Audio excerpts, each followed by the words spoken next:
Hi everyone, welcome back to the Macbeth Explained Annotate With Me series. In today's video, we're going to be looking at Act 2, Scene 4. It's a short and sweet scene. It does link in to the key theme of the natural order of things. And it's mostly a scene that focuses on exposition, on moving the plot forward. It's not a wholly dramatic scene, and there's not many key quotations in this scene. So I'll just be talking through it, picking at anything that would be relevant to an essay. And I hope that this is helpful. As usual, if you would like to pause the video, grab any equipment that you might need, copy of the text, pen, highlighter, anything like that, and press play when you're ready.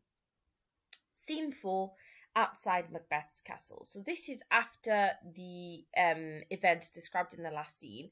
At that point, the characters have found out about the murder of Duncan, and the characters have all moved on from it. They've discussed it. Things have happened. Now, certain characters are basically getting ready to leave. Enter Ross and an old man. Now, the old man is this unnamed character, and he's a character that's really there for the purpose of exposition, of telling us things about the story. But the old man would also probably symbolize the sort of common Scottish person, not the sort of lords that are leading the actions and events of the play, but the kind of he symbolizes the characters that are being affected by these events. Because even though we follow the play mostly from the perspective of Macbeth, we also follow Malcolm and Macduff a little bit. The people that will be eventually affected by their actions are the sort of common Scottish people that Macbeth will end up ruling, and the old man sort of represents that in a sense. So the old man says, 70 I can remember well. So 70 threescore is 3 times 20, 60 years plus 10. So 70, 70 years.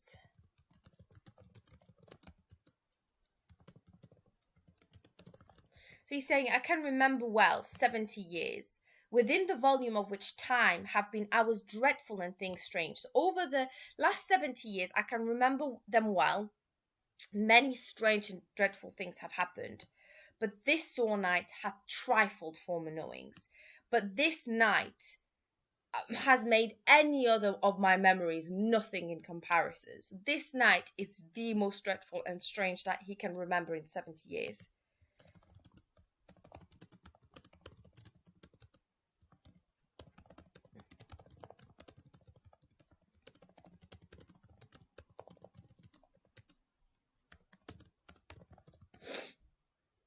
Ross, another lord, responds to him and says, good father, thou seest, you see, the heavens, as troubled with man's act, threaten his bloody stage. The heavens would be here the sky, but of course the heavens also would represent partially God.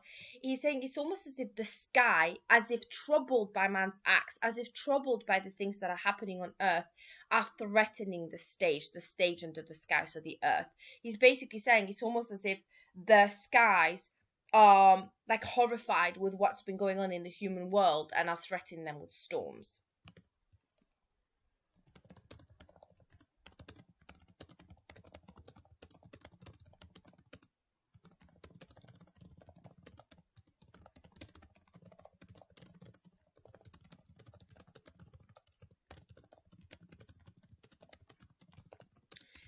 This links back to the idea of the connection between king, God, and nature, as if nature would rebel against the regicide. The regicide is the killing of a king, the unnatural regicide of Duncan. Yeah, as if nature itself is sort of interfering and horrified by it. And this scene is heavily leans on the idea of the disruption of the natural order of things. By the clock it is day, and yet dark night strangles the travelling lamp. He's saying, if you look at the clock, it should be daytime, but night strangles the sun. So it's really, really dark. It's, even though it's right in the middle of the day, it's dark as if it's nighttime. Is it night's predominance, or the day's shame that darkness does the face of earth entomb when living light should kiss it. He's saying, is it the dominance of the night or the shame of the day that makes the earth kind of swallowed by darkness when it should be full of light? The old man says, "'Tis unnatural, even like the deed that's done." What's happening? So this unusual darkness in the middle of the day is unnatural, just like the deed that was committed, just like the murder of Duncan. So this is he's expressing explicitly the theme of the disruption of the natural order of things.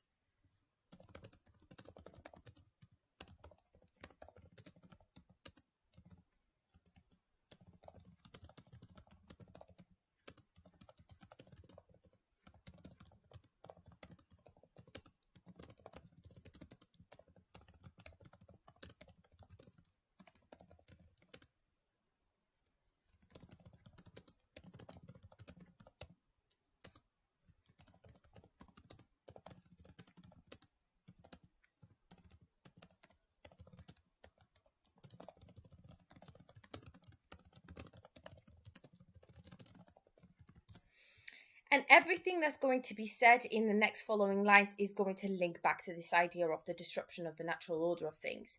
So the old man says, on Tuesday last Tuesday, a falcon, towering in her pride of place, was by a mousing owl hawked at and killed.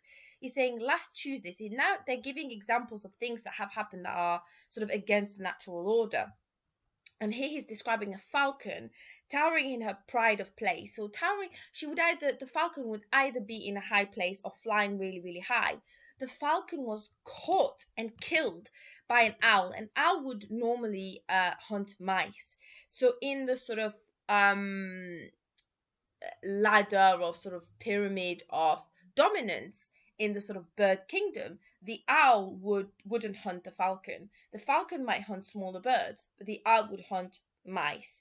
But here we have this reversal of the natural order with an owl hunting a falcon. So that order has been inverted, just like Macbeth should have served Duncan, but he's now killed Duncan to become the king instead. So again, we've got the inversion or the kind of the natural order being turned the wrong way round. Then Ross gives another example. He says, and Duncan's horses, a thing was strange and certain, beauteous. Beauteous is just means beautiful. It's an archaic form. So he's describing something that's happened with Duncan's horses, and he says normally they're beautiful and fast, the minions of their race, the very best, the favourites of their race, the best of horses, turned wild in nature, broke their stalls, flung out, contending against obedience, as they would make war with mankind. And he's describing how Duncan's horses, even though they're very beautiful, well-trained horses, like the best horses you could find, somehow, for some reason, went wild and broke out of their stalls where they'd be staying in the stables and completely refused to obey any human being as if they were at war with mankind. So these horses went from being tame and obedient and beautiful to being completely wild and out of control. And the old man says, 'tis said that they ate each other. There's a rumor that the horses even started eating each other. And Ross says, they did so to the amazement of my eyes that looked upon it. Here comes the good Macduff. So here we find out that the horses haven't only rebelled against mankind, but they also started eating each other, something that horses would never do. Horses aren't cannibals. And so again we have this idea of the natural kingdom, the animal kingdom, showing us, reflecting to us that something really unnatural is going on, and that nature itself has been disrupted or broken or shattered by it. We have the owl hunting the falcon, which it shouldn't. We have the horses eating each other, which they shouldn't. Then Macduff arrives. Enter Macduff. Ross says to him, "How goes the world, sir, now? How's the state of things? How are things going?" Macduff says, "Why, see you not? Like, look around you. You can see how the world is." Ross says, "Is it known who did this more than bloody deed? Is it known who committed this gory act?" He's asking about how we found out any more about who might have killed the king. Macduff says, "Those that Macbeth has slain." And of course, Macbeth killed the guards, so he's talking about the guards / servants of King Duncan. Ross says, "Alas the day, What good could they pretend? And Ross here is asking an excellent question. He's saying, why on earth would the guards do this? Like, what could they gain out of killing Duncan?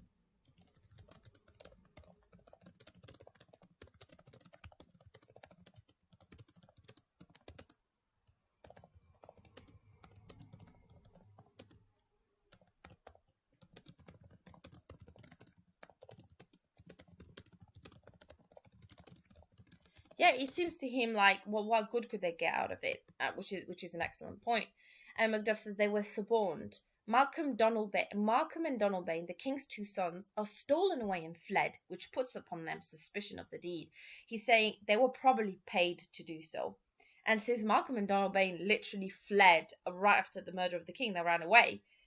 Like, the suspicion seems like it would fall on them. Like, they're the ones that ran away. It seems as if they might have paid the guards to kill Duncan.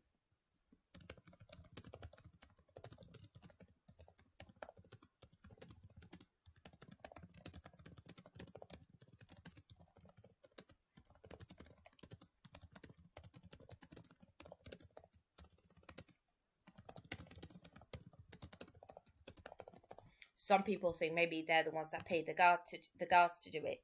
Ross says, against nature still, yeah, another thing that's against nature. Yeah, sons killing their father. That also, sons are meant to serve and look after and guard and protect their father. So another thing that to Ross seems like it's going against the natural order of things. Against nature still, thriftless ambition that will raven up thine own life's means. Like, what kind of ambition would you need to have that you would kill the source of your own life, like that you would kill your own life giver? Because Duncan would have given, well, not given birth, but Duncan was Malcolm and Donalbain's father. So he's saying, what kind of ambition would you need to have to kill your own father? When tis most likely the sovereignty will fall upon Macbeth. And here we find out that Macbeth's plan is going very well, or Lady Macbeth's plan, as it were. Here we find out that because of Malcolm and Donalbain fleeing the sovereignty, which means the rule or the crown,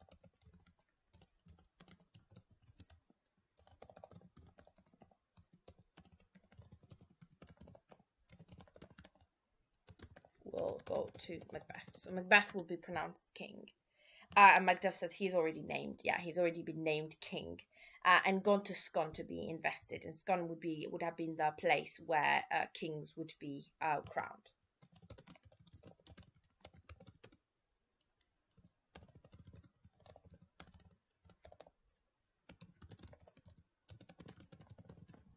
So he's going to Scone to be invested. Invested means like to be given like the crown, the scepter, the clothing of the king, etc. So basically he's gone to Scone for his coronation. Roth says, where is Duncan's body? So what did we do with Duncan's body? Macduff says, carried to Colmkill, the sacred stone house of his predecessors and guardian of their bones. So Duncan's body would have been taken to the burial place of his ancestors. So all the kings would be like in a tomb or buried in a place together where they can sort of in a sort of sacred place where all their bones are kept, all their bodies are kept. So Ross asks Macduff, will you to Scone? Are you going to Scone? Are you going to go there for Macbeth's coronation? And Macduff says, no, cousin, I'll to Fife. So Macduff doesn't go to Macbeth's coronation. He doesn't say why, and he doesn't really express suspicion as of yet. But it's still pretty significant that Macduff doesn't want to be involved in Macbeth's coronation.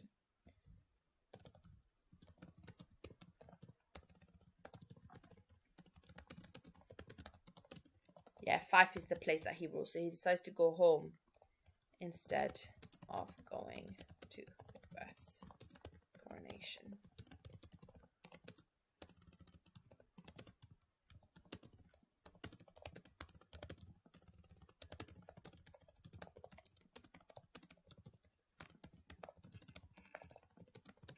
Yeah, it does. He doesn't say why, but we could read into it that there's a part of him that kind of suspects or doesn't trust Macbeth. Ross says, "Well, I will thither. I'll go there." Ross says, "No, I'm going to go to Scone." So they part ways. Macduff goes back home to Fife. Ross will go to witness the coronation.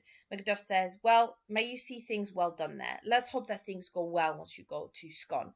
Adieu. Adieu is actually the French word for farewell, goodbye.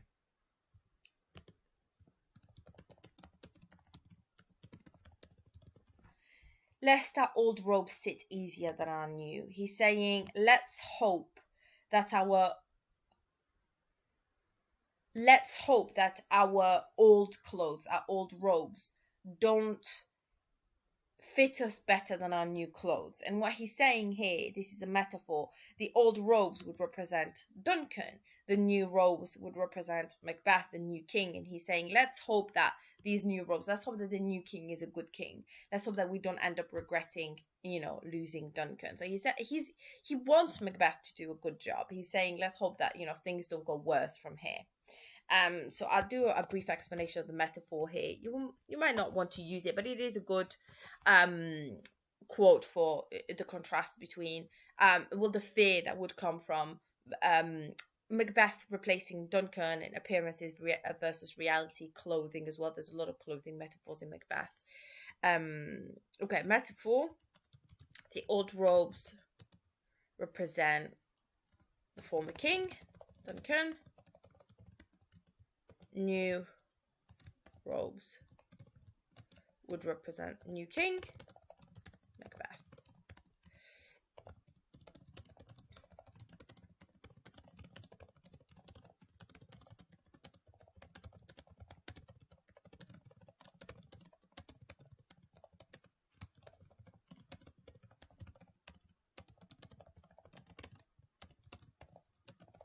Okay, so Ross says farewell, father, and it's like a kind of a way of addressing the old man. So he's saying goodbye to the old man.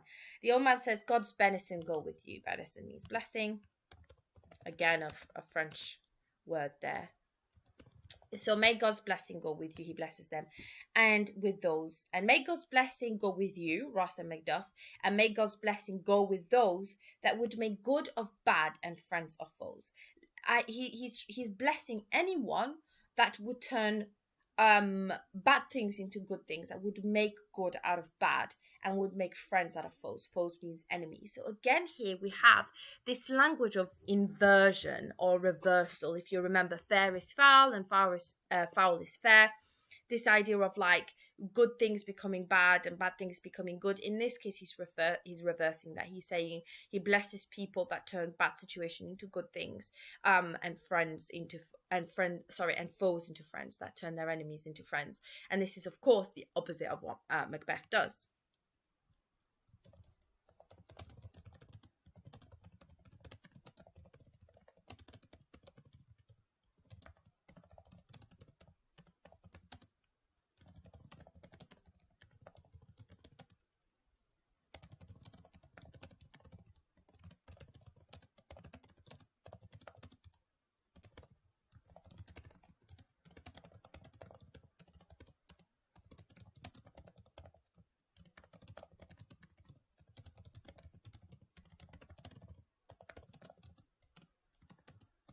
This is almost like a sort of reverse foreshadowing because Macbeth goes on to do the opposite.